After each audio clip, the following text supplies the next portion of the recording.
সাল ২০০১ সালের ১৮ই এপ্রিল স্বাধীন বাংলাদেশের ইতিহাসে সবচেয়ে ভয়াবহ ও আলোচিত সীমান্ত যুদ্ধ সংঘটিত হয়েছিল ভারত সীমান্তের বড়াইবাড়ি এলাকায়। প্রায় ৪ শতাধিক বিএসএফ সৈনিক বড়াইবাড়ি বিডিআর ক্যাম্প দখল করার জন্য সশস্ত্র অবস্থায় বাংলাদেশের ভূখণ্ডে প্রবেশ করে, কিন্তু তাদের প্রতিহত করার জন্য তখন সেই ক্যাম্পে মাত্র ৮ জন বিডিআর সদস্য উপস্থিত ছিলেন। ৮ জন বনাম ৪০০। সংখ্যার বিচারে যেখানে তাদের জয়ের সম্ভাবনা ছিল শূন্যের কাছাকাছি, সেখানেই তারা লিখেছিলেন এক অনন্য ইতিহাস। স্বাধীনতার পর থেকেই বাংলাদেশ ভারত সীমান্ত প্রায় ৬,০০০ কিলোমিটার জুড়ে ছড়িয়ে আছে বহু বিতর্কিত এলাকা, যার অধিকার নিয়ে দুই দেশের মধ্যে দীর্ঘদিন ধরেই চলছিল উত্তেজনা। এর মধ্যে সিলেট জেলার চৌকিগঞ্জ থানার অন্তর্গত গ্রাম পাদুয়া বাংলাদেশের ভূখণ্ড হলেও দীর্ঘদিন ধরে বিএসএফ এলাকাটি দখলে রেখেছিল। তারা সেখানে অবস্থান নিয়ে বাংলাদেশিদের ওপর দমনমূলক আচরণ করছিল। গ্রামবাসীদের চলাচল সীমিত করে দেওয়া হয়েছিল।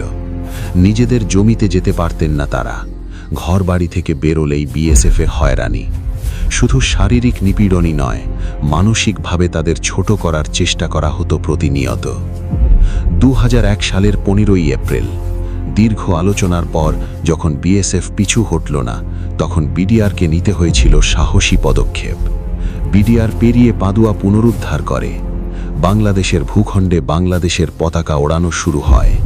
এটি ভারতের কাছে ছিল এক বড় অপমান, কেননা দীর্ঘদিন তাদের দখলে থাকা একটি এলাকা হঠাৎ করে হাতছাড়া হয়ে যাওয়া তাদের আন্তর্জাতিক সম্মানের প্রশ্ন হয়ে দাঁড়ায়। দিল্লি থেকে সরাসরি নির্দেশ আসতে থাকে বর্ডার সিকিউরিটি ফোর্সকে, প্রতিশোধ নিতে হবে যে কোনো মূল্যে। আর সেই প্রতিশোধের পরিকল্পনা পাকাপোক্ত হতে সময় লাগেনি মাত্র ৩ দিন। আদুয়ার ঘটনার ৩ দিন পর ভারতীয় বাহিনী প্রতিশোধ নিতে পরিকল্পিতভাবে বড়াইগ্রাম সীমান্ত চৌকিতে হামলার পরিকল্পনা করে। ১৮ই এপ্রিল ভোর রাতে প্রায় ৪০০ জন বিএসএফ কমান্ডো সীমান্ত অতিক্রম করে বাংলাদেশে প্রবেশ করে। নৌকা ও ডিঙি নৌকায় চড়ে তারা নিঃশব্দে এগিয়ে আসছিল। তাদের উদ্দেশ্য ছিল বড়াইবাড়ি বিডিআর ক্যাম্প পুরোপুরি দখল করে নেওয়া।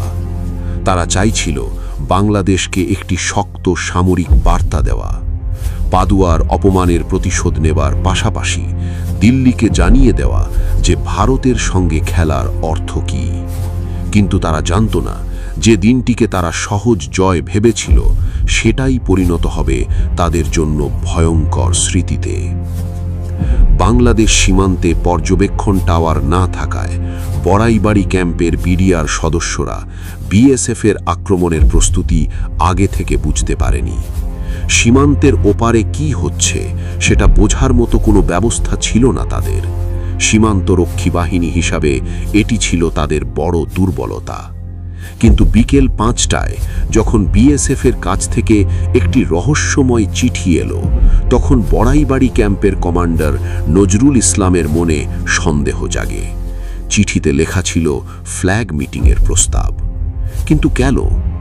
কোনো সংঘাত হয়নি, কোনো সংঘর্ষ হয়নি, কোনো অঘটন ঘটেনি। তবুও কেন বিএসএফ ফ্ল্যাগ মিটিংয়ের প্রস্তাব দিচ্ছে? সীমান্তের নিয়ম অনুযায়ী কোনো উত্তেজনা বা গোলাগুলির পরই ফ্ল্যাগ মিটিং আহ্বান করা হয়, অথচ তখন পরিস্থিতি ছিল সম্পূর্ণ শান্ত। এটি ছিল অভিনব এক কৌশল।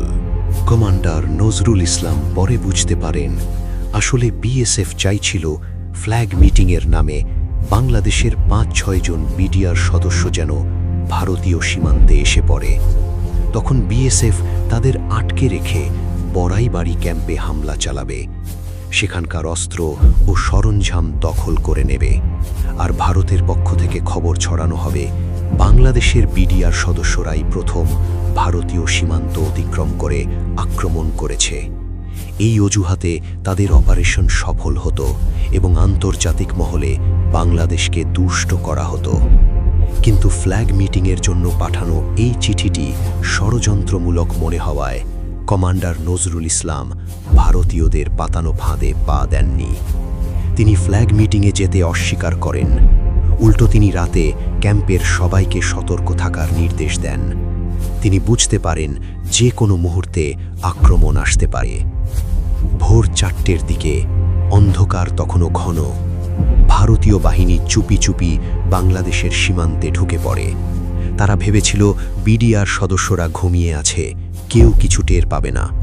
কিন্তু ঠিক সেই সময়ে ধানের খেতে পানি নেওয়ার জন্য সেই এলাকায় যান স্থানীয় এক যুবক। তার নাম মিনহাজউদ্দিন। হাতে লণ্ঠন নিয়ে তিনি ধানের খেতে যাচ্ছিলেন। হঠাৎ তার চোখ আটকে যায়। বিপুল সংখ্যক সশস্ত্র সৈন্য নিঃশব্দে বাংলাদেশের দিকে এগিয়ে আসছে। মিনহাজউদ্দিনের বুক কেঁপে উঠলেও তিনি সময় নষ্ট করেননি। সাথে সাথে তিনি ছুটে যান বড়াইবাড়ি বিডিআর ক্যাম্পে, খবর পৌঁছে দেন। এই এক যুবকের সতর্কতা না পাওয়া গেলে হয়তো পুরো ক্যাম্প ঘুমের মধ্যেই দখল হয়ে যেত। ইতিহাস হয়তো অন্য রকম হতো। খবর পেয়ে বিডিআর কমান্ডার নজরুল ইসলাম দ্রুত সবাইকে ডেকে জড়ো করেন। কিন্তু তখন ক্যাম্পে উপস্থিত ছিলেন মাত্র 8 জন বিডিআর সদস্য। অন্যরা ছুটিতে ছিলেন, কেউ টহলে গিয়েছিলেন। ক্যাম্পে ছিল মাত্র 8 জন। কিন্তু এই 8 জন বিডিআর সদস্য বিধিবিধান মেনে নিয়মিত অস্ত্র প্রশিক্ষণ প্রাপ্ত ছিলেন। অনেকেই বাংলাদেশ সেনাবাহিনীর অধীনে প্রশিক্ষিত। তাদের রণকৌশল ভালোভাবে জানা ছিল।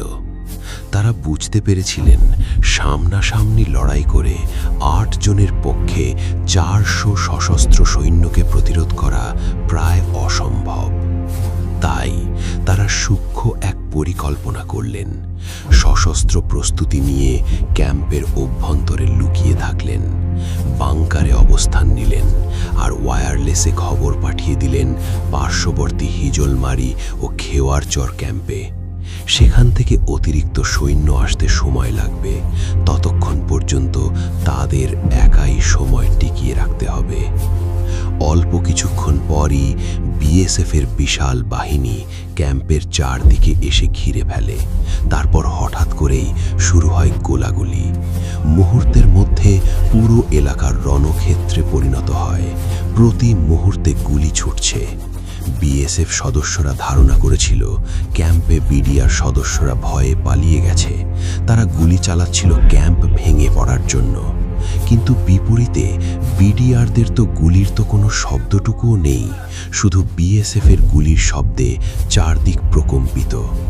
এভাবে গুলি চলতে থাকে টানা 10 মিনিট। 10 মিনিট ধরে বিএসএফের পক্ষ থেকে নিরবিচ্ছিন্ন গুলিবর্ষণের পর তারা ভাবতে শুরু করে ক্যাম্পে হয়তো আর কেউ নেই। বিডিআর সদস্যরা সত্যিই ভয়ে এলাকা ছেড়ে চলে গেছে।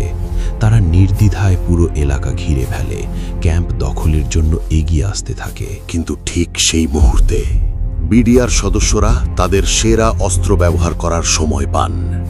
তাদের কাছে ছিল 4টি হাই স্পিড মেশিন গান, যার প্রতিটি প্রতি মিনিটে 700-র বেশি বুলেট ফায়ার করতে সক্ষম।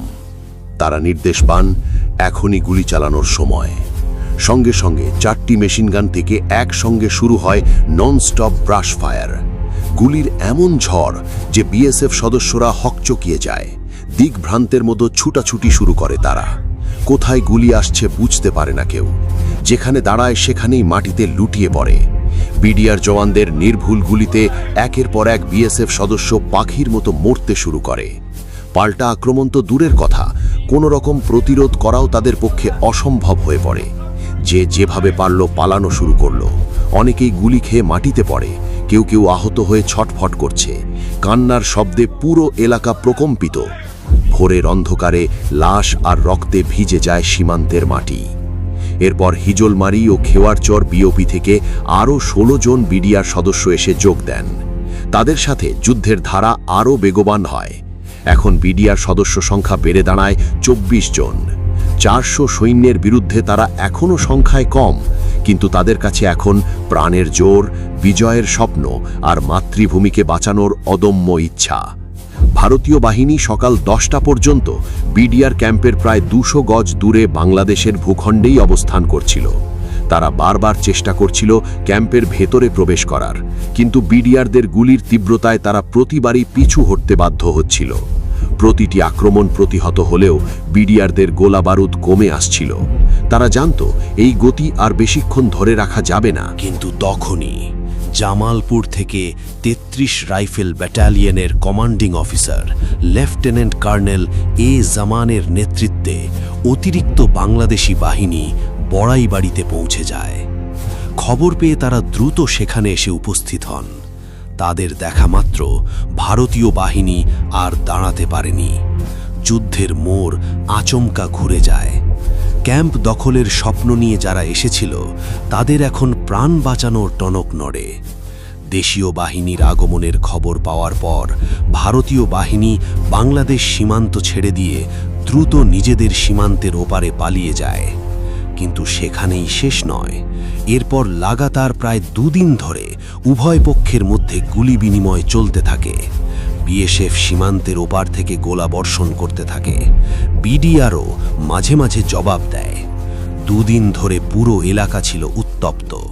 সীমান্তের ওপারে ভারতীয় সেনা মোতায়েন করা হয়। বাংলাদেশও তাদের বাহিনী সতর্ক করে রাখে।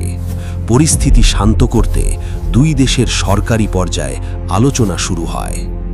এই সংঘর্ষে কতজন বিএসএফ সদস্য মারা গিয়েছিল তার সঠিক হিসাব কখনোই জানা যায়নি। অনানুষ্ঠানিকভাবে হিসাব বলছে প্রায় 100 জন বিএসএফ সদস্য এই যুদ্ধে নিহত হয়েছিল, যার মধ্যে 16 জনের লাশ বাংলাদেশের সীমানার ভেতরে পড়ে থাকে।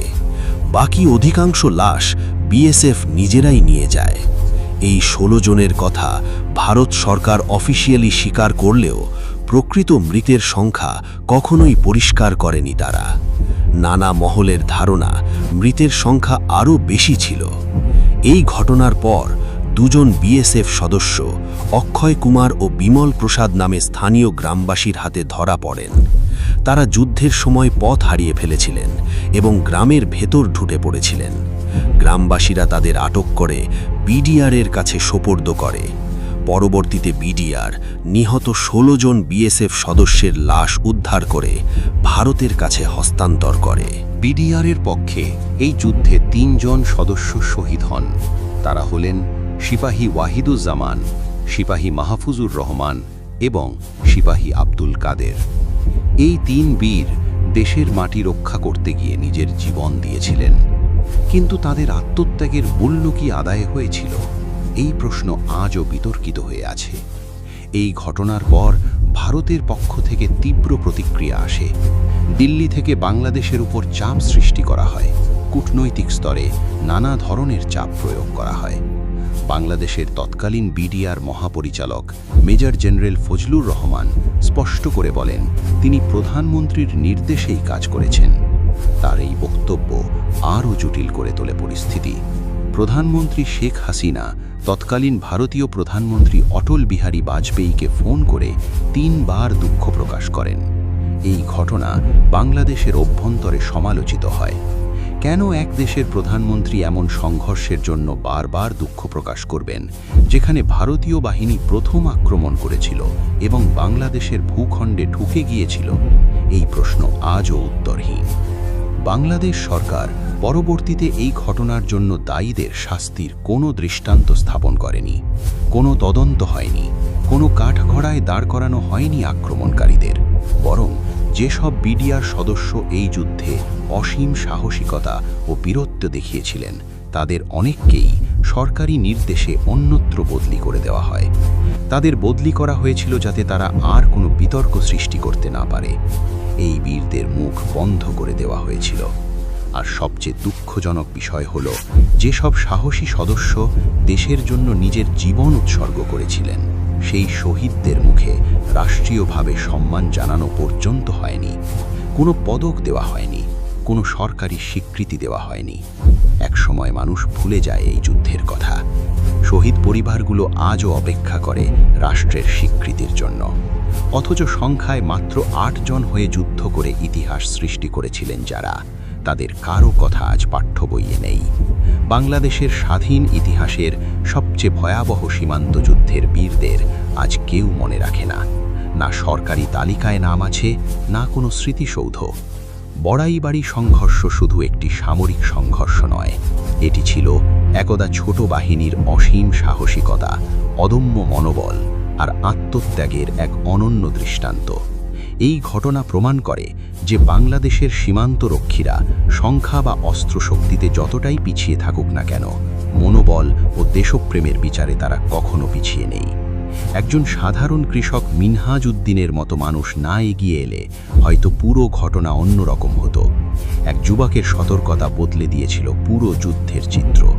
আর 8 জন সাহসী সৈনিক প্রমাণ করেছিলেন দেশ মাত্র কয়েকজন বীরের হাতেও নিরাপদ থাকতে পারে।